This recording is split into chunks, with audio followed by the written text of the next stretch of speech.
Okay, February 4th, 1996. The interview is with Frances Flumenbaum, last name at birth, maiden name Bloody. Interviewed by Mary Rothschild in Beverly Hills, California, USA, speaking English, tape number 1. This is February 4th, 1996. I'm Mary Rothschild interviewing Frances Flumenbaum for the survivors of the Shoah Visual History Foundation. February 4th. And now. This is February 4th, 1996, tape 1 with Frances Flumenbaum. Please give us your name and spell it. My name is Frances Flumenbaum, Flumenbaum. First name? Frances, Fraces. Your name at birth? June the 10th, 1923. What was your maiden name? Bloody, B-L-A-D-Y. Where were you born? In Poland. The name of the city is Slavkov, S-L-A-W-O-K. What do you remember about your childhood? I remember about my childhood. I was born to a very Orthodox father and mother. What were their names? My father's name was Wolf Bear, and my mother's name was Bella. Bella Sonnabend from home. You want me to tell you now what I remember? Okay. I remember being raised very Orthodox, and as a child, I not knowing, even being uncomfortable in why I did go through my life till I understood, because I respected and loved my parents highly. And I thought, whatever they tell you, this is the way how it should be. I love them dearly. I came from a home where we were comfortable making a living. My father was a scholar. My mother also educated in several languages. I do remember my mother giving lessons in Hebrew and in Russian in order to make a little bit more comfortable our life. We had a grocery store, and my mother helped in the store because my father was a scholar. I also remember every Saturday people are coming in to our house and listen and learn from my father a lot. At that time I was young enough, but I liked to listen also. And I was sitting in a corner where they didn't even see me, because as a girl I wasn't allowed to be even in the same room. But I liked it a lot to listen whatever they had to say at that time, whatever I understood. When I started regular school, I also, 2 years before, I started Hebrew and Jewish education. I remember a lot when I did play outside with my friends. It was very pleasant. I liked to play. And my father used to say, you come on in because your rabbi is in waiting for you.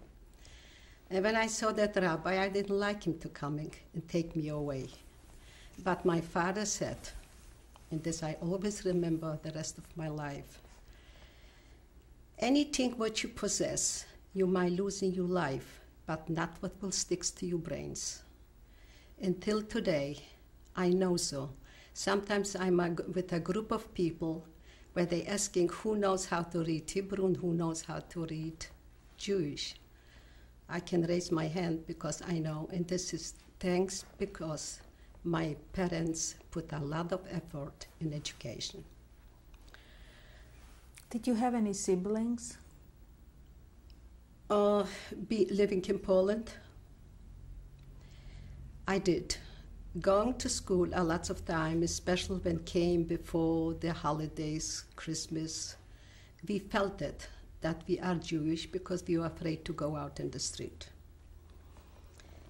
And also remember very well being told when I got in sort of a dispute or something with a girlfriend in school that she used to say, why, if you don't like it here, why don't you go back to your own country? But you can't because you don't have it. And that's why today I can pick up my head high enough and proud that I am able and thankful to God to contribute today the work what I'm doing to keep up our country and our children, great children, whatever generations to come should have a country, and Israel should be alive. Frances, did you have any brothers and sisters? I had 2 brothers and 1 sister. Their names? And my sister's name was Sarah, my brother's name was David, and the youngest one, who was only 6 when the war broke out, his name was Hirsch. How was your relationship with your brothers and sisters? Very close. Very, very close. I loved them dearly. I was the oldest one.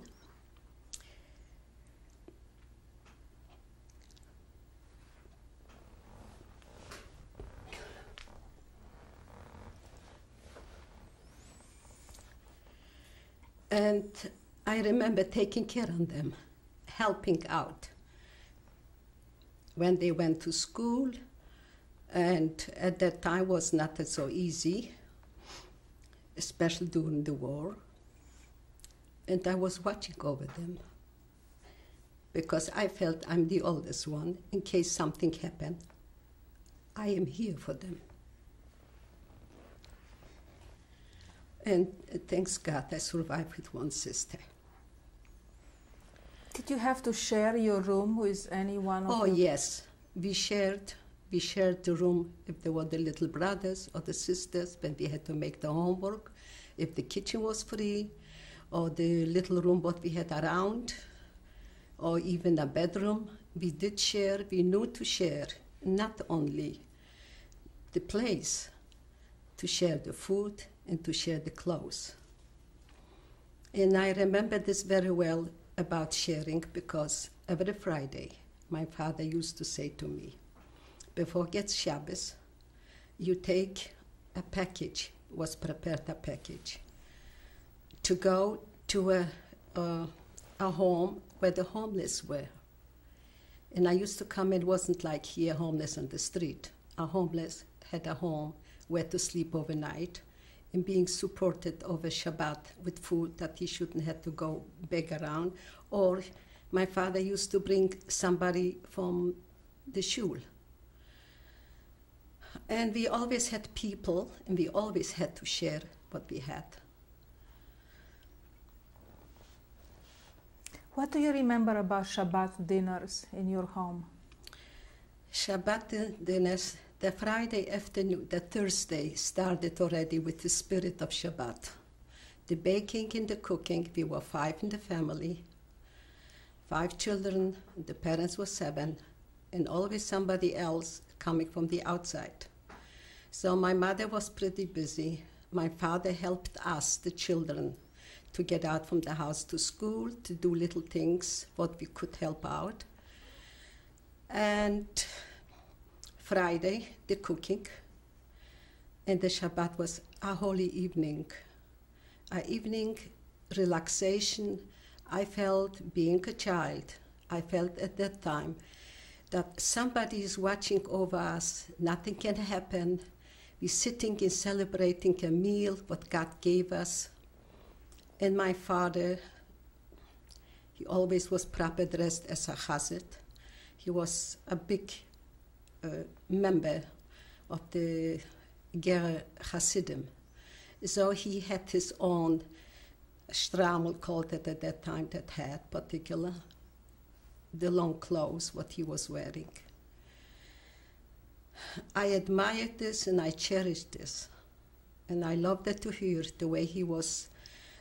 My mother bent in the left.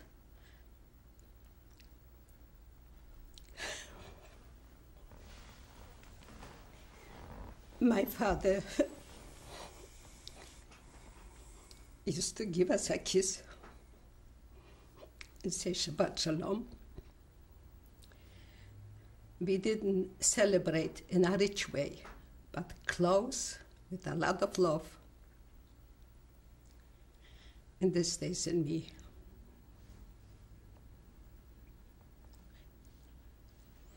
What do you remember about other holidays? About other holidays. We were surrounded in a small town with the closest family. My father's sister and my father's parents were living in the same town. At that time in Poland, people didn't send parents to old age home. They kept them in the house and cherished them. In every Shabbat, even though it was Shabbat, a walking distance, we could walk. I used to run to say to them, Shabbat Shalom. They kissed me and they asked me to come back for cookies, like our grandmother used to do it, and still doing it. And I remember the holidays we really spent private, because my father wouldn't mix a Passover, for instance. He had this matzah shmira, the matzah who was made by himself, and he wouldn't mix the 8 days, not even with his own parents. Even though you're going to see later on the picture of my grandfather, who still exists in Poland, lying next to the rabbi, because he was honored and with honesty. He was buried, and on the mitzvah, if you go and see it, says he died like this, with honesty, like they say here, for George Washington never said a lie. And this was my grandfather. What was his name? Hirsch. My brother carried his name. How about your mother's parents? My mother lost her parents when she was very young. I did not get to know my mother's parents. I just heard about them, and I remember my mother's 2 brothers also living in Krakow, very, very religious home. At that time, this is the way how they used to get married, sect with a sect. What language did you speak at home? Only Jewish in the house, only. I never heard my father saying a word Polish, to each other, of course, only to customers. They used to come in the store when it was necessary. How did you like school? I liked at school because particularly liked at school when there were subjects like history. I loved it. But I was sort of uncomfortable because when I started to feel the way that you are Jewish, you are different, even though the teachers were very nice to every student. It's just like sometimes you had the feeling being among the boys, mostly boys. The girls behaved a little bit better in school, more decent. I liked that school.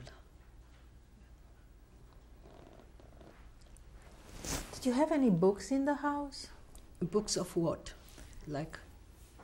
Did you like to read? Oh, yes. What did you read? First of all, I always repeated the Jewish history.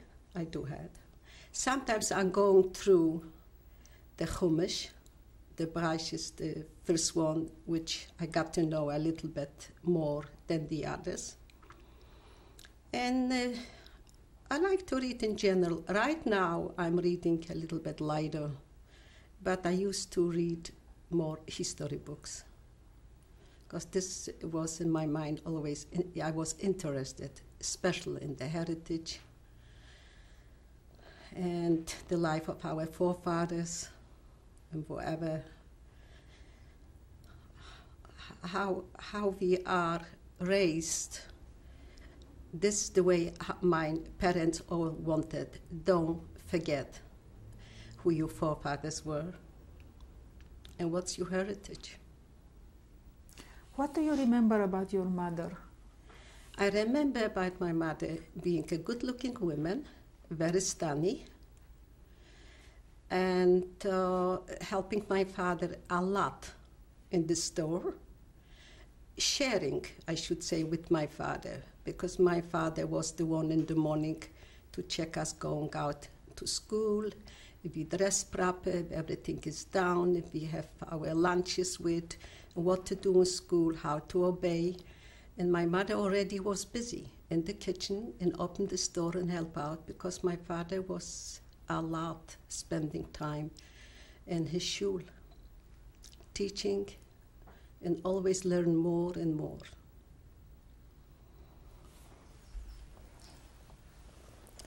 What are the first incidents of anti-Semitism that you remember? In Poland? In your life? In my life, the first, well, like I said, as a child in the school, I remember little things, especially when those holidays came with, you know what I mean. And then when the war broke out. What do you remember about that? When the war broke out? Yes. This was 1939. And I remember we started to prepare ourselves with food, of course. And then I remember they said we should leave town and run to another city. They thought the other city is going to be safe, which was next to us. And we did so. We closed up everything and we went to the other city. I remember coming back when they saw this doesn't help, and they sent back all the Jewish people from that city to their own back home. I remember there was a bridge, and the Poles and the Germans controlled the people who should pass the bridge, and he should be thrown into the water to make it less. And this I remember standing next to my father. And my father was very well known, not only by the Jewish people, it was a small town anyway, but also by the Poles. And they said, well, he is a holy man, we will let him go. And that's the way how my father came back home. And then we were back home, of course, struggling like anybody else with the ghetto, closed in. Did you stay in your own home or did you have to move? No, we stayed in our own home. I stayed in our home till 1941, something like that. I don't remember exactly the dates. Till they took me to jail. I can tell you the story about the jail because this is in my mind. We were still trying. The store was closed. We couldn't do anything. Wherever we had. And with the Poles living around us, we helped ourselves. They used to come to the house, exchange things, and bringing the ones who knew us before. They pitied us. With having 5 children in the house, we always had a little bit support from them, from certain one. And then my father said I should get a passport from the Jewish Kultusgemeinde, they called them at that time. I should get a passport and travel to Sosnowiec, which was half-hour distance by train. And from over there, I will get connections to bring home linen. Linen was very thin, and how to get it home to put on me. I always was very skinny, and I could take as much I could. I took, and this was in Sosnowiec, in a Jewish home. And when I came home, because I had that linen, we were able, to help ourselves. The Poles from around came, They wanted the linen, they brought us food. And this was going on and on and on for months. Till one time, I got back, and the German people, somebody probably said something.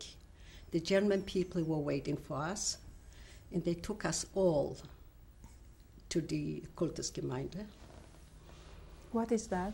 The Kultusgemeinde is the building where the German were commanding, being there. And of course, they asked right away, what do you have? And I did say, I have this and this on me. They took it off. They did not punish me for respect of my parents, especially my father. So they didn't punish me. They just asked me the question, who gave it to me, Sosnovitz, and where's the address? When I came home to the house, my father said, you will have to go through a court, and the main thing what they would like to know from you, that will be from whom you got this. Because whatever has to happen to you, it's going to happen anyway. But that Jewish family, what I know so well, first of all, the man will be hanged on the street. This was the time when they were hanging people and leave him hanging. They didn't take him off. And this is going to be the first thing what they're going to do. So soon you're going to tell from where. And I kept this in my mind. A month later, they took me to Sosnovitz to a court. And the judge asked me the question. He said, I will repeat 10 times. Where did you get? And if you're going to tell me where, I let you go home. And you're not going to be punished. You're going to be surviving with your parents, sisters, and brother. But my father, whatever he said, they were so strong and believe in me that if they would kill me, I wouldn't have said it. So one German who was sitting next to me, he lit a cigarette, and he said, I'm sure now you're going to tell me. And he put that burning cigarette on my hands. I still have the marks here. At the third time, I was hurting, but I started to cry a little bit. But in me, I was so strong that I won't tell, because I saw that picture, what's going to happen. And I said, no, I'll survive. And I didn't tell him. I didn't. And a month later, they took me to jail for a heavy year. Going to jail, I remember also my mother packing a suitcase for me to take along in case something happened, that I couldn't come home anymore. And they were, for a month, praying in the house that nothing should happen to me. This I remember, a special prayer my father put. Besides praying was going on all the time, and not legal. And I remember the day, it was snowing terribly in the winter. They came in 7 o'clock in the morning for my father to shovel the snow. They cut his beard, as much you're going to see on the picture. They left him a little bit. And then they came for me a little bit later to transfer me to jail. This I also won't forget. I was passing by going to the station, and my father was shoveling the snow. My father knew where they're going to take me, because this was the time when he knew they're going to transfer me to jail, with 2 Germans and 1 Jewish person who was with me. And I passed by and I said to that Jewish person, let me give a hug, a kiss my father. This, he said, you cannot do. You just can't close by him. And while I was close by, my father picked up his head, and he went like that. I knew exactly what he meant. no matter what's going to happen to you, never say who gave you this. They took me to jail. The name of the place was Wadowitz. What year was it? This was 1941, something like that.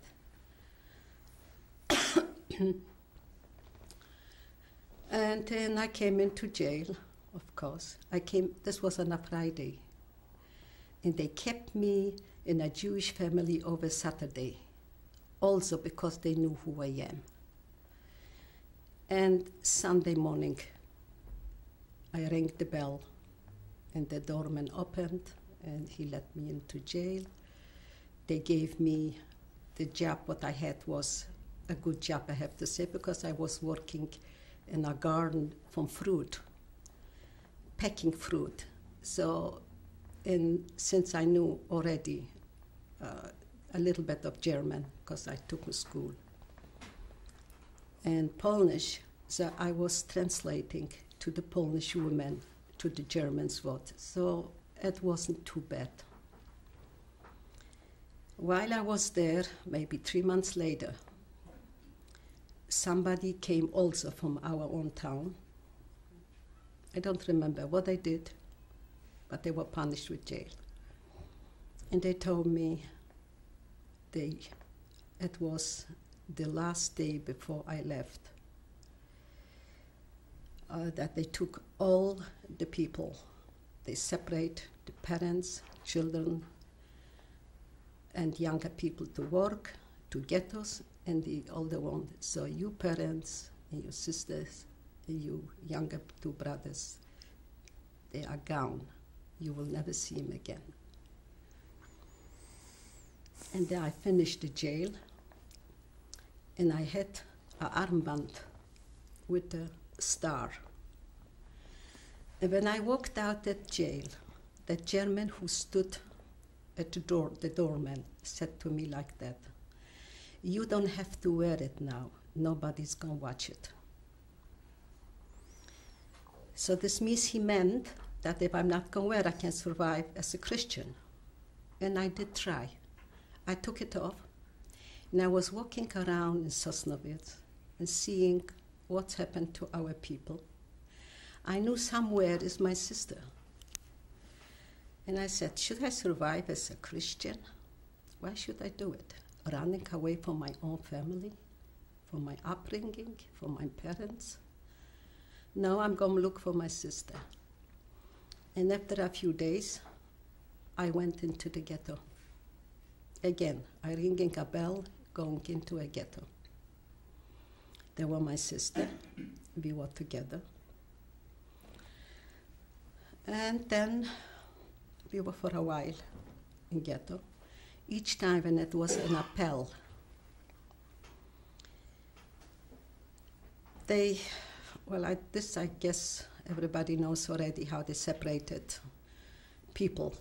Younger, turn away the children, throwing them on the trucks, screaming. Frances, we have to stop now. Yeah. Frances Flumenbaum, go ahead. Okay. It was in Sosnowiec. This was the last ghetto before they made Judenrein. This means to clean up the Jews. And we all had to go out on a certain big place, of course. The young people were on one side, the older one on the other side, mothers and children on their arms, little children next to them, holding them on. Separations and screaming and crying, and prayers, always prayers.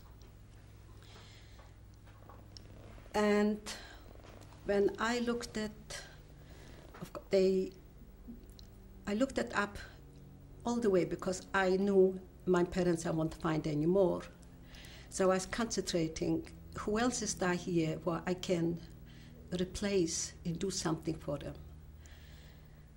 And I saw an older man and a mother and a little child on her arm, and a German guy started to separate them. And the father stretched his hand and he said, give me the child. I know where I'm going, and I'm going to take him with me. And you will survive. And there was another incident where the mother didn't want to give the child. So I walked over to the Jewish journalist, and Mary was his name.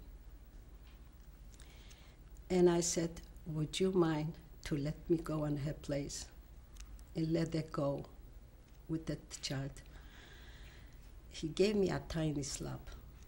It was not bad at all. And he said, you stay in line till you're going to be called and separated. You don't have the right to move. Otherwise, you're going to wind up on the other side, and you know what it means. I didn't care what the other side meant. Didn't care where I'm going to wind up.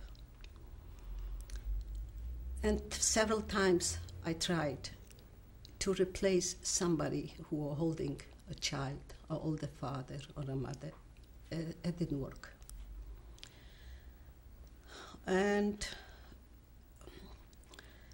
after the selection, this took days, selection took days. They took me and my sister to a camp. In one camp, I was a short time. How did you get there? By train. We got there by train, separated. They told us to keep everything what we have. I had my suitcase from home, and I wind up in Otmut. And this is a city somewhere in Germany. I don't remember where even. And again, I cannot call this lucky, because I don't call lucky being alive at all.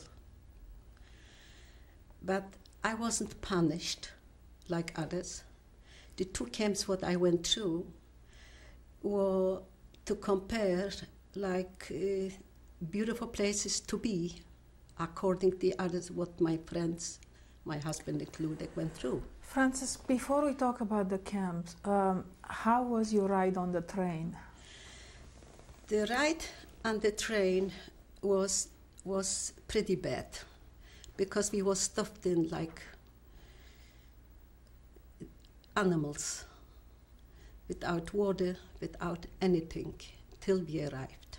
How long? This took a couple hours, maybe 4 or 5 hours, something like that. Did anything happen on the train that you remember? On the train, I remember people wanted to jump out the windows, to open, they couldn't, and screaming and crying, where's my child, where's my father, where's my mother, little ones, older ones, we all were 15, 16, they were 14 years old. There were one girl, 12-year-old from my city. And that's all what I remember, crying and screaming. And we came to Otmut, and I got a job in a factory. Describe what you saw when the train opened. When the train opened, the Germans with dogs and the pistols and all the guns, what they had in front, and screaming, unnecessary screaming, but everybody followed anyway, and threatening, and we should stay straight in line and just obey every little thing what they said. Some people, they couldn't even understand what they're saying. But we tried to help each other, the ones who know each other. We stayed together. Where was your sister? My sister was at that time still in ghetto. Yeah, she was, I met in another camp. And when we came to Otmut, they took us, of course, to a concentration camp, which was a mild concentration camp. What I mean by that is like they didn't cut their hairs. I could wear whatever I had, my own clothes. And we had a little bit of water every day to keep ourselves clean as much as we could. The facilities wasn't that bad. Describe. I had a bed with a cover to cover myself when it was cold. there was an oven to put some wood and to make a little bit warm in the winter time. They gave us a chance in the morning to wash ourselves, put clean clothes on, stay in the line, and marching to the factory. They gave us breakfast, of course, first. What kind?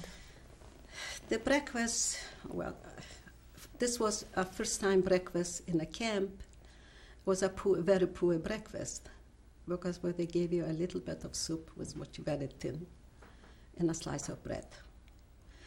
But to compare later on life in camps, so this I remembered as a good breakfast. And we all went to the factory, and I had a job in the factory where I put together the right parts of the upper shoes, the leather, the right and the left in order to make a pair of shoes. I was very handy, and I was fast and very particular in working. So I happened to have a meister who was very good to me, the one who delivered and took away from me the work. And he brought me every day a sandwich. He didn't say anything, but when I arrived, there was a sandwich on my plate where I was sitting and working. I didn't say, of course, I ate it. And life was going on for a while. It was good, the way how I was working. Till one day, the shoemaker in our camp said to me, look at this here, you're working in a place where you can help people here in camp. If you go and bring me those pieces of leather, I can put shoes together and make the people go not barefoot, the ones who didn't have shoes. I said, why not? Maybe I had it in mind also when I said so easy, why not? Because I thought that German who brings me every day that sandwich, he wouldn't mind, I'll take it. But I took it in a way to take away, not nobody should see it.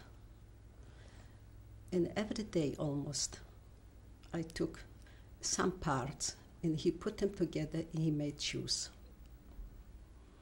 It wasn't that strict. That's why I could do it. And the camp wasn't that such a strict camp either. We were men and women together. And one day, I was in the room,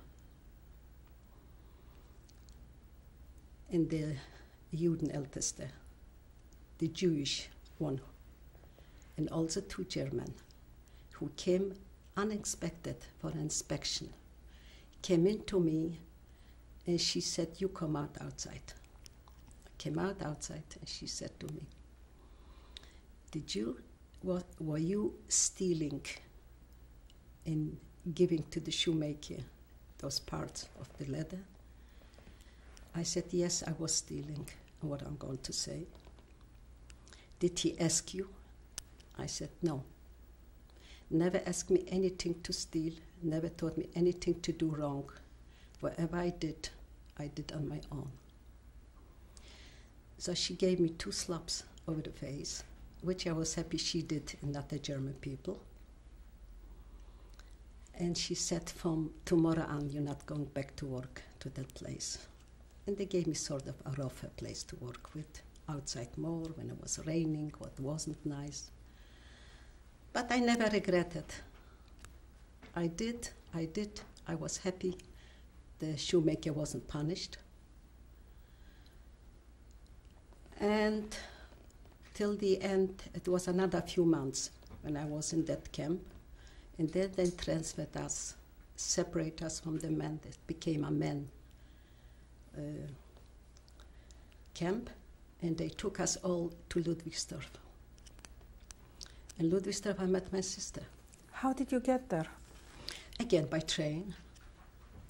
Even worse, because it was later on. The beginning probably was a little bit milder. Do you remember any incidents that happened on the train? Yeah, people were fainting. Some people died in the train. And we more treated like really from beasts treating animals. And then Ludwigsdorf was not a great camp. Not great for me. I have to again to repeat what my husband is telling me about his camp and what I heard about others, including Auschwitz and Birkenau and so and so. Again, Ludwigsdorf was fair. Can you describe it? Yeah. I could wear my clothes. No clothes from a camp. Cutting hair I saw a few times, or beating up by punishment only. Of course, what was the punishment? Stealing a potato or bringing in some food from the outside. And I did not have to do that, because when I was standing in line and they choose people to select them what kind of work to give them, I was chosen by the German Judenälteste to be her maid. She liked the way how I kept myself clean. As a matter of fact, when they took me out from line, they asked me, "How did you clean your shoes?" And I said, "With Spucke." And you know what I mean? No. No, with Spit? spit. With spit. My shoes were always clean. I tried to do my best wherever I could and to help myself. I didn't drink the water before I washed myself. And she picked me from hundreds of girls to be her maid. So working for her, I didn't know what this means, hunger. And sort of I had better than the others. What was a typical day like working for her? What it was? Yes. Okay. She had, first of all, in the morning, when I came in, I put a white collar on the uniform, pressed it for her, keep everything just so when she was going out to the appel. She had a little dog, and keep up the dog, feed him around the house. Not hard work, but just particular work where she liked it. And again, I was going on and on for a while, till I started to do the wrong thing. She had vodka in her closet. Vodka was a drink what my father used to have Shabbat, after Shabbat. And he always took a sip and he always said to me, "You just on your tongue, you can taste it." And I don't know how I did. I took out that vodka and I said, "Oh my God," my father always said, "Taste it." Because always I went back to things to see my father again and again, and not thinking about the consequences. And when she came in, she smelled it, talking to me. This I didn't know at that time, that you can find out the easy way without even checking the bottle. And she said, "I cannot keep you anymore here."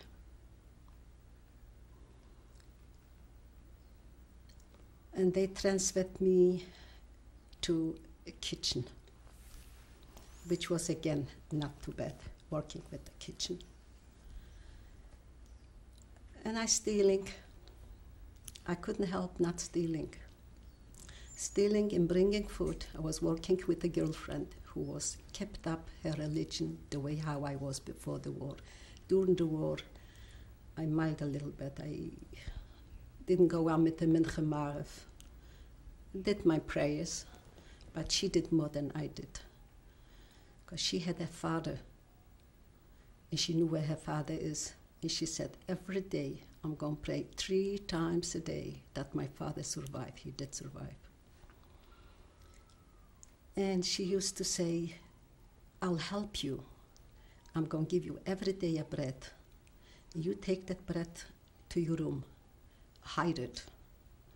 And the bread who is a day before, take it out, and we go and bring this to the Krankenstube, where the sick people were. And we go and take a few slices with us and see who is really hungry to give them. And that's what I did a while, with help of my girlfriend. We were throwing over the fence slices of bread. We did a lot of things what we shouldn't do. And later on, they didn't want any more Jewish people. They selected the Jewish girls from the Christian kitchen, and they took them in the Jewish kitchen only. Over there, I did not work. They took me to a factory where they made ammunition. And this was very, very bad.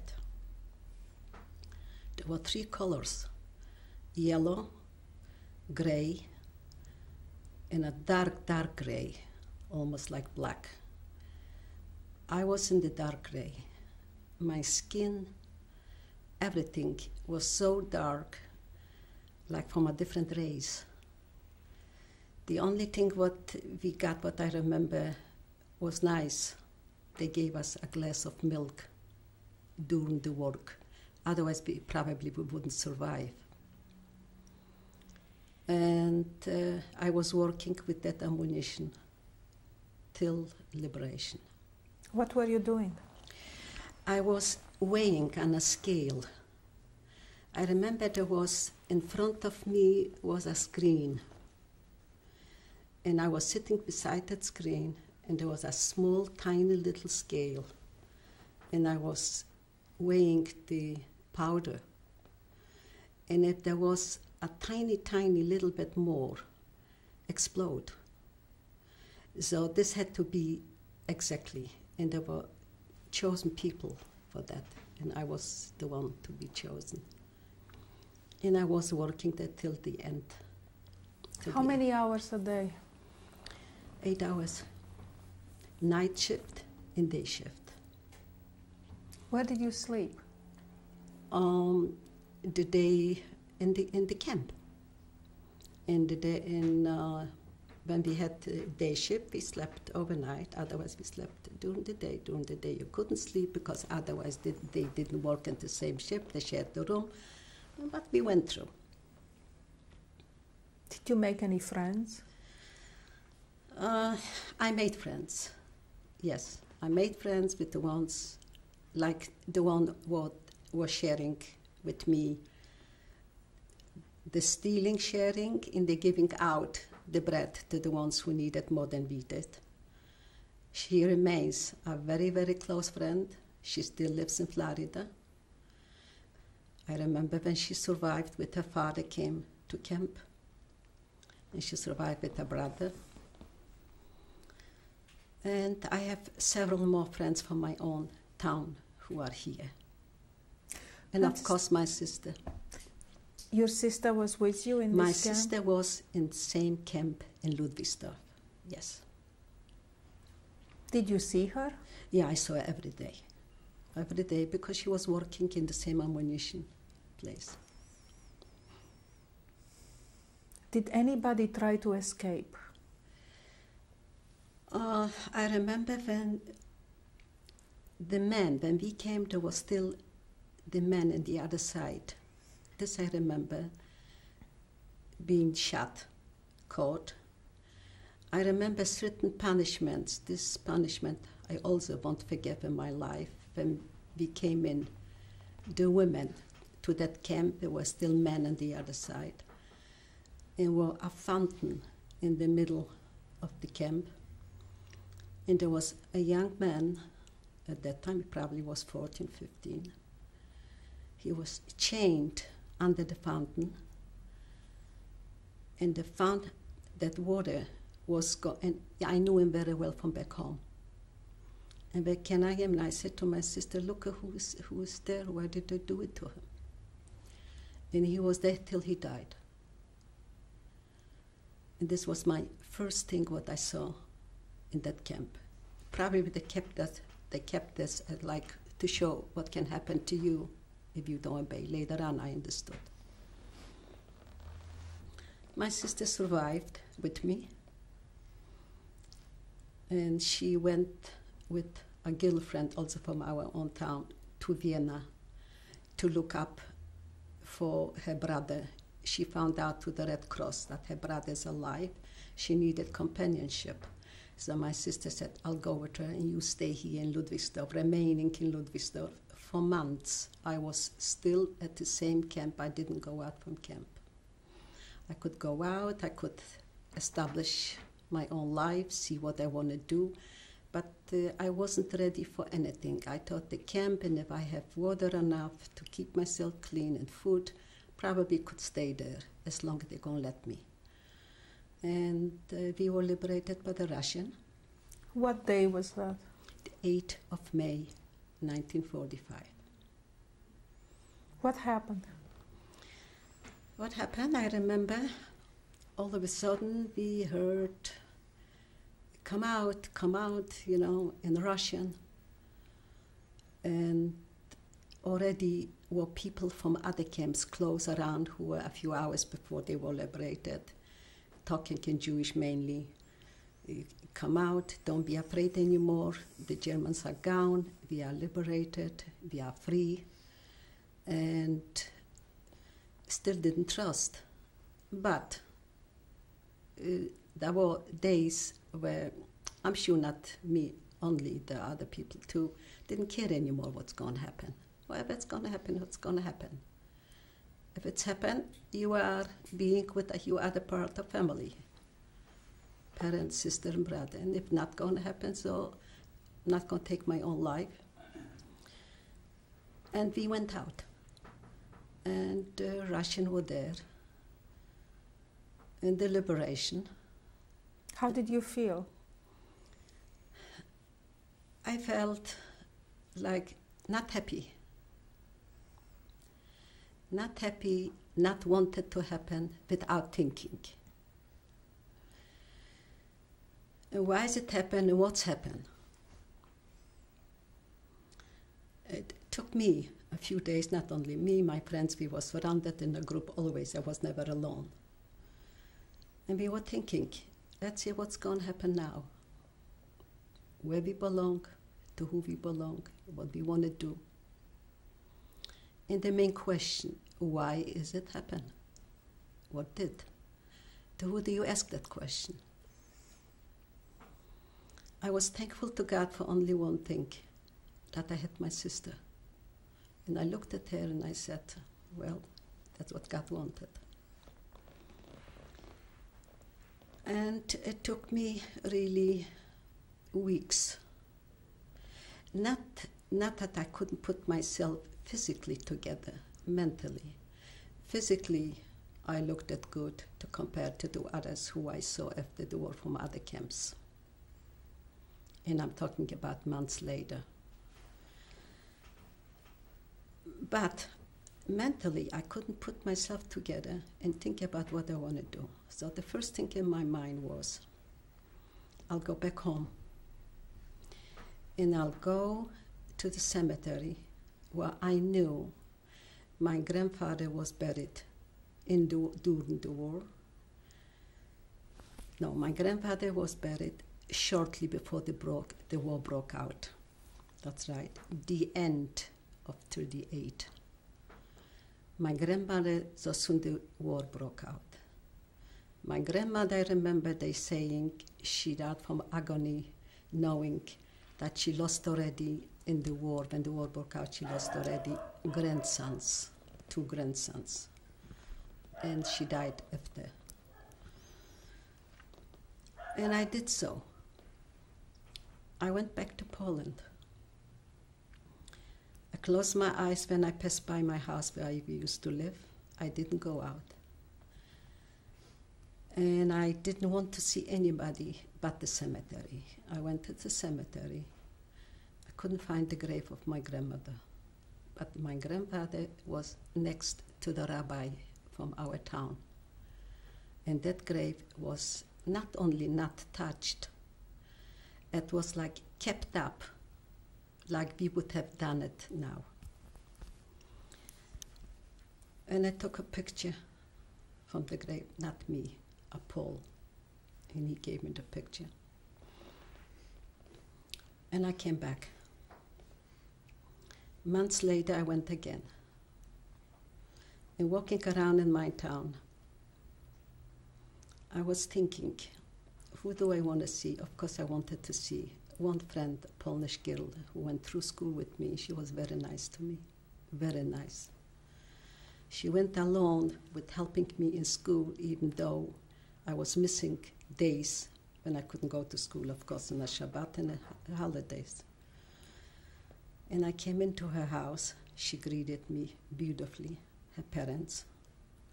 And I remember her mother said, now, whatever I will put on the table, can you have a glass of water and eat something in my house? Or is it still like used to be before the war? In the first moment, I didn't answer. I did not know what I want. Do I want to follow? I said, I think I'm going to eat and drink in your house. I took a glass of water, and I ate bread. She put something on the bread. I didn't ask what it was. And I spent the day with them. And going up to the train, and on the train, I regretted very much. Here I'm walking away from the grave of my grandfather, who I knew so well. And what do I want to do now? Turn away from them or continue? And I talked to myself. I said, I did a mistake. I won't do it again. I will continue doing the way how I was raised. For respect and love. Not that I knew, and not maybe I didn't even believe at that time, because the question why was still in me. And why do I have to follow what's happened like anybody else said? If it could happen like this, so this means what? Frances, we have to stop now. Okay. Tape number 3 with Frances Flumenbaum. Go ahead. What do you want to know now? Well, what happened next? Next, after I came back to the camp, I still was in camp for months. The American people came. They already established sort of places for people to go. Certain friends who I knew very well, I survived with them. They were living already in the German houses because they asked the Germans to leave town just for a short while, and then they came back. But just as a punishment, the Russian people threw them out from our houses. I wasn't eager to move in nowhere. I was in camp, remaining in camp. One girlfriend came to me. She said to me, why are you sitting here? You can establish your life already. You can get rest. You even can have nice things in your possession. You just come alone. But I wasn't ready. And I was in camp there for months till I met my husband. How did you meet your husband? My husband happened to pass by that camp. And I met him. And at that time, it's not a gescheiterte Shidduch, but you fall in love. Which I see now how important it is. And I'm sure my husband fell in love with me too. We got to know each other. He was with a group of people, and I was still in that camp. The room was clean, at the same bed where I was sleeping. Till my husband said to me, let's get out from here. So we did, in groups, a lot of people together, men and women. The men were helping us go through the borders. And I remember it wasn't easy to pass one border, but we did. And then we came to Munich. We wound up in Munich. In Munich, we got married. Thanks God, my husband survived with a sister. I adore her. She's a little bit older than my husband. She was right away like a mother to me. And we're still very, very close. And my sister at that time, when I told you that she went to Vienna to look with her friend for her brother, she couldn't come back because it was very hard to travel. So she stayed in Vienna for a while, but we knew that we are alive and we knew where we are. And we were in contact to the Red Cross. And in Munich we got married. The name of the rabbi who married us was Lazarowski. What was your husband's name? Name? Yes. At that time, Shmulek. Last name? Flumenbaum. What day did you get married? In 1947. We got married. And I had at my wedding my mother's uncle, second marriage end. The uncle was to me with the feelings like my own uncle. Some cousins, my sister couldn't make it. A year later, God blessed us with a wonderful son. Only one son, but a wonderful son. What is his name? Here in the United States, they call him Bill, William, at that time, Wolf, Abraham Wolf, carrying the names of my father and my husband's father. We stayed in Munich for a while because we couldn't immigrate to the United States. One reason was that my lungs wasn't in perfect condition, health-wise. And at that time, the United States did not let in anybody who had certain, difficulties with health. They wanted to heal the people in Germany and come healthy to the United States. And we stayed in Munich. We raised our child till 9 in Munich. And then we sent him to Switzerland, to a strictly Hebrew Orthodox home for children in Flumenbaum. And the reason was I did not want my son to get the feeling that I had in Poland, that he is Jewish, and he should be growing up in a healthy atmosphere. Not that I could afford at that time what we paid, but we managed to do this. And my son was in Switzerland till 13. At 13, he was bar mitzvah. We chose a place for his bar mitzvah. A place was only a small town, and this was, I don't remember the name right now. And there was built a home for elderly people, a synagogue.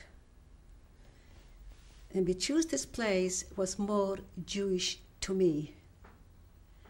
It's surrounded by Jewish people, but the people that I wanted and I liked it to see. And in order not to have German music playing at my son's bar mitzvah, I had a cousin living in Paris. I wrote him a letter and I called him up and I asked them, I promise to pay as much. They go and ask me, even I cannot afford right now, but I will pay off. If you can send me, it's only a distance where they can make it in 5, 6 hours, 8 hours. And he said to me, I'll do it for you. The name of the music, of the leader of the music was Starsky. And they drove overnight, and he had Jewish music, a Jewish atmosphere, and he had an American rabbi. He was in the army, I think in Saarbrücken. And he came with his wife, with his children, and he was in a cantor, and he had a beautiful bar mitzvah, even though in Germany, but with a different surrounding, because we couldn't make it in time to the United States. And after the bar mitzvah, a few months later, we went to Israel with the mind, maybe we will settle in Israel. But my sister was already in the United States, my uncle, my sister in Toronto, my all cousins, mostly the family, which is the closest sisters, were in the United States. And the rest of the family who remained still in Israel, they told me, you should go where your sisters are. That your child should grow up with closeness of family, having an aunt next to you like you used to have it. So we settled in Los Angeles. Didn't work out exactly. I guess destiny. This was our destiny to live in Los Angeles.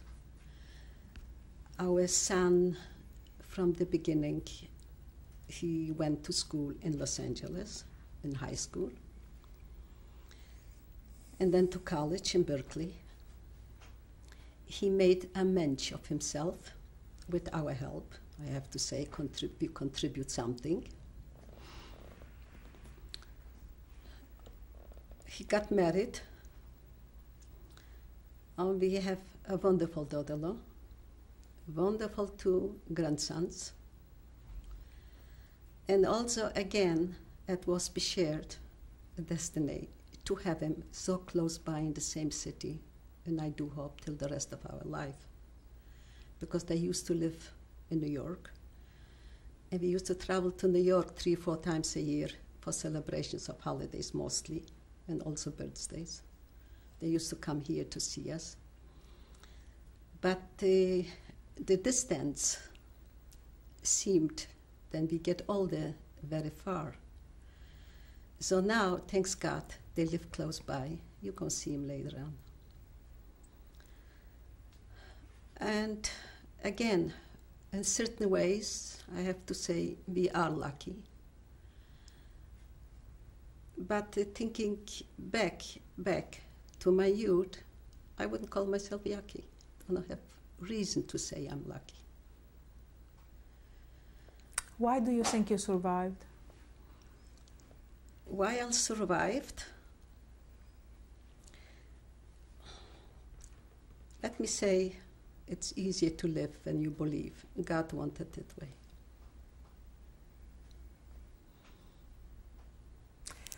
How do you think the Holocaust changed you? In different ways. Still, my thinking, why is that happen? To people. Nobody deserved it. I wouldn't say nobody. But, like the Bible said, punishments from God came to people when they turned away from him. Like Noah. Noah survived because God wanted him. And at that time, God promised himself not to do this anymore to people. So why did he do this now? So that question is not solved. And I'm not going to say what other people say, I don't believe in God anymore, because I believe. And I wish my children would believe in God also. They do believe, I'm sure of that. And changed me also to cherish, to respect, not take life for granted. Every minute to say thanks God for the little favors. And mostly and mainly that people should not forget, and I have to say this to my son, he should never forget that 1942, 2 sets of grandparents were perished in Auschwitz. And not only the grandparents, he knows. He would have uncles and aunts. And what's happened to the rest? We are united. And to think about and not to forget and to repeat from generation to generation. And by repeating, and not to forget, because history repeats itself. And this will be one step towards preventing it shouldn't happen again. What we do now, for instance, we do support the ADL, because this is the organization, would try to prevent a lot of anti-Semitic acts, where everybody knows about it. And on top of my line, to have our country, because Israel is there where our goal is. And having a country and knowing the feeling of not having, and this we know, our survivors know that, including me. And I want us, our children, to remember. Thank you very much. And I don't know what else really to tell you more. I'm sure I had more and more to go, but there's no end to it. Thank you for your testimony. That's it. And go. This is my father. The picture was taken in 1941. They had already cut his part of his beard, and he didn't look like that. As you see how frightened he looks. They needed that picture for a passport. Where was the picture taken? The picture was taken in front of our house. In what city? In Slavkov. In what country? In Poland. His name? His name, Wolf Bear Bloody. And go. This is a picture what I took after the war, when I went to see the grave of my grandfather. And as you see in Hebrew says his name, Tzvi Hirsch Bloody. It says here also when he died, and that he died with honesty. And it meant a lot, saying on a grave. And go. That picture, is, you want me to start on the left or on the right? Left. Left. Is my sister Sarah. She was at that time 8 years old. My little brother 6, Hirsch, and my older brother, I think he was 10 years. His name? His name, David. When was the picture taken? This was during the war also. What year? 1941, at the same time when it was taken for my father. Where? In Poland, in Slavkov. Okay, go. That's me, Your name? Frances Flumenbaum. When was the picture taken? And the picture was taken, I think, at the end of 1938. Where? Or the beginning of 1939, sometimes in this time. In Poland, in Slavkov also. And go. This is my identification card from 1945, as soon we arrived in Munich. And With in the picture? And that's me in the picture, Your name? Frances Flumenbaum. And go. That's me, Frances Flumenbaum, and my husband, now Sam Flumenbaum, 1947, after we got married. Where? In Munich, in Germany.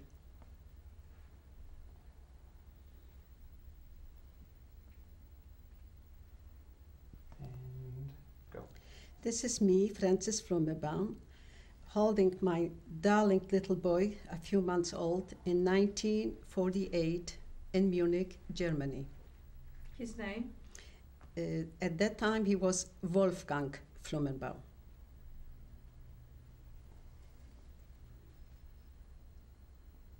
And go. This is my husband, Sam Flumenbaum. God bless him. From left? Yeah, from left. Next to him, it's me, Frances Flumenbaum. Next to me is my lovely daughter-in-law, Tricia Flumenbaum, and my son, Bill Flumenbaum, now in the United States. And my son is, next to my son is my oldest grandson, Jonathan Flumenbaum, and next to my daughter-in-law is my little one, Alex Flumenbaum. What year? And this is a few months ago, in 96? 1995. Where? In the UCLA. Los Angeles? In Los Angeles, in the UCLA. Here was the bar mitzvah. In 61. 61. Okay, here we go. This is the bar mitzvah of my son. It's taking 1961. To the left, next to the menorah, is my husband, Sam Flumenbaum. Next to him is our son, William Flumenbaum. Next to my son, it's me, Frances Flumenbaum. And next to me is the rabbi and his wife, the Rebbetzin. Where did it take place? In Neustadt, West Germany. Yeah, Neustadt. in Neustadt, West Germany. And go.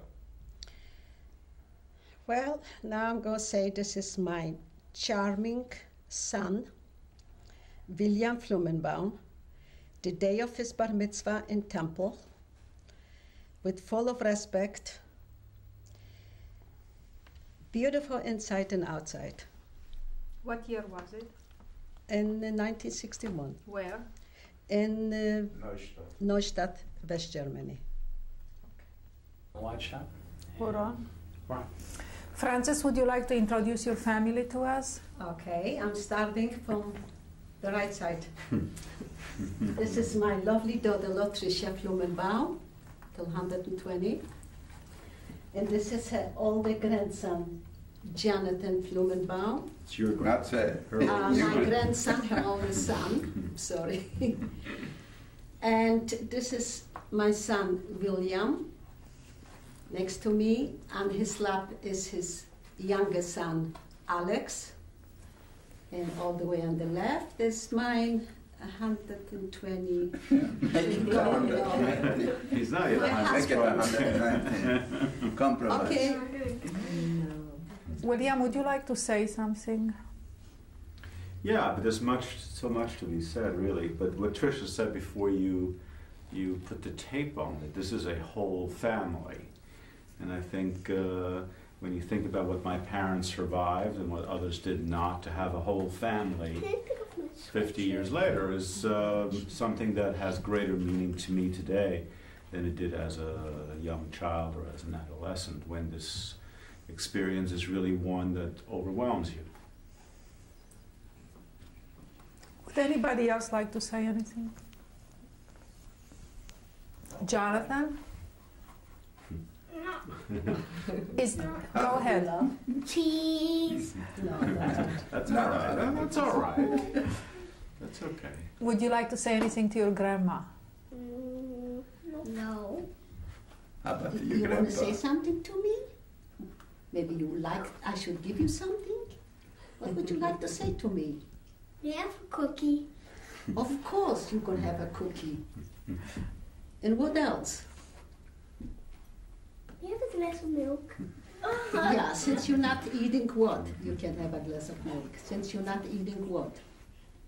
Meat. That's it. Since you're not eating meat, so you can have a glass of milk, right? And tell me, did the chicken soup help you? You were sick last week? I already told you. What? Yes. Yes, That's that's what why you're you're doing here. it. That's why you're here today, right? Because I sent you over chicken But I soup. am still a little sick. Okay, I have the same medicine for you. Okay, I'll give you later. I had medicine this morning. Oh, you had already? Okay. Now, yes, Dad. Francis, is there anything that you didn't say before that you wanted to say now? Well, I wish not only my children and grandchildren, the whole world should never have to live through what we went through. I hope the younger generation will do more than we could do to prevent living through something like that. And I also hope that life will continue, that my daughter or my son and the grandchildren, they will continue their life the way how they're doing it now. We are very proud and happy. And also the most of it, again I'm saying, destiny means a lot. Probably we're not that young anymore, but since we are having the children so close by, I feel every day younger. So let's keep it up and let's keep going. Thank you very much. Okay, give me a second. Yeah, let me add one thing, because one always talks about survivors, and one doesn't, in that word, have so much of a sense of how much that generation contributed since they've survived, and how much they do today.